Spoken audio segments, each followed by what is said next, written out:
గారు పూజ పూర్తయింది. ఇక నాకు సెలవిప్పించండి అమ్మ. నేను వెళ్ళొస్తాను అని చెప్పేసి పంతులు గారు చెప్తారు. నమస్కారం పంతులు గారు మంచిది అని చెప్పేసి చెంచలమ్మ అయితే ఇంక సంభావన ఇచ్చి పంపించండి అని చెప్తూ ఉంటుంది. ఇక అందరూ సంతోషంగా ఉండాలి. రేణుక, భవతి అందరికీ భోజనానికి ఏర్పాటు చేయండి. వాళ్ళు తిన్నాక మీ భర్త ఆకుల్లో మీరు తినాలి. సరేనా అని చెప్తుంది.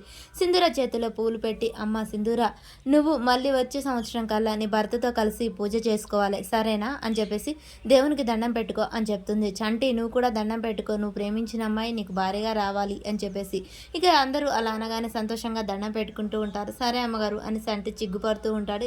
ఇక అందరూ అక్కడి నుంచి వెళ్తాడు. సింధూర దండం భర్త కాళ్ళకు నమస్కారం ఎలా చేయాలి అని చెప్పేసి చక్రం బాబాయ్ అని పిలుస్తూ ఉంటుంది. చక్రం పక్కకు వచ్చి నిలబడగానే బాబాయ్ పూజ అయితే చేయించగలిగావు కానీ ఆశీర్వాదం తీసుకోవాలి, లేకపోతే పూజా ఫలితం ఉండదు. చంటికి కాళ్ళకు దండం పెట్టాలి, తను నా మీద అక్షంతలు వేయాలి బాబాయ్, ఎలాగైనా ఏదైనా ఒకటి చేయి బాబాయ్ అని చెప్పగానే చక్రం సరే అరే చంటి నువ్వు కళ్ళు మూసుకొని అమ్మవారికి దండం పెట్టుకోవాలి, నేను చెప్పినట్టు చెయ్యి.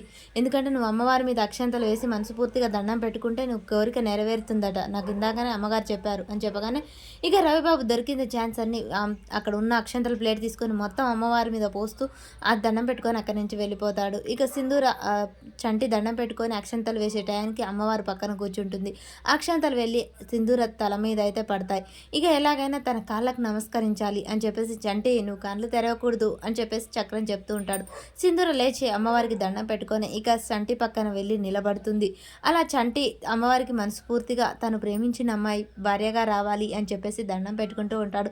సింధూర ఇక చంటి కాళ్ళకు ఇదే కరెక్ట్ టైము అని చెప్పేసి కాళ్ళ దగ్గర పూలు పెట్టి అలా చంటి కాళ్ళు అయితే తాకి దండం పెట్టుకుంటూ ఉంటుంది. ఒక్కసారిగా చంటికి తన కాళ్ళు తాకగానే అమ్మాయి గారు ఏంటి మీరు నా కాళ్ళు ముట్టుకున్నారు అని చెప్పేసి లేదు చంటి నేను అమ్మవారికి దండం పెడుతున్నాను, ఆ పూలు తీసుకుంటుంటే పొరపాటున ఇక్కడ పడ్డాయి అని చెప్పేసి అనగానే ఓహో అలాగా అని చెప్పేసి చంటి అంటాడు. ఇక సింధూర్ అయితే మనస్ఫూర్తిగా చంటి కాళ్ళకు దండం పెట్టుకుంటుంది. మరి ఎవరైనా చూస్తారా ఏం జరుగుతుంది?